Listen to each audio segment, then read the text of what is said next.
Pa ovo je jedan naš doprinos samome sajmu,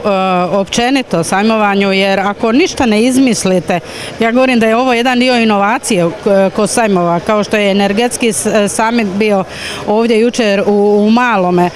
Ovi bilateralni susreti da dovedete na sajam, osim onih izlagača koji su danas tu i neke druge poslovne ljude, da vide, da dobiju ideju, da se susretnu, da se umreže sa ostalima, to je bio naš cilj. Jer kad se poslovni ljudi sastaju međusobno, izmjenjuju iskustva, uvijek iz toga proistekne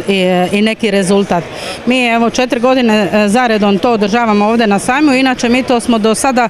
i neprestano je to zadaća komore da to radi i pruža ovakve susrete, bilo to u zemlji ili vani.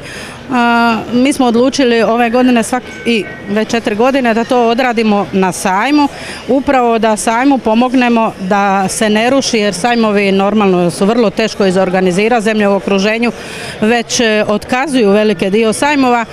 jer nije to lako isfinancirati u ovoj ekonomskoj krizi, ali očito sa ovakvim malim pomacima nečega i drugačijega, što je i ovo je nešto drugačije, da pridonose da se sajmovi održavaju i da to sajam i jedan i drugi. Gast i Saso su postali najveće u ovoj zemlji, manifestacije u ovoj zemlji.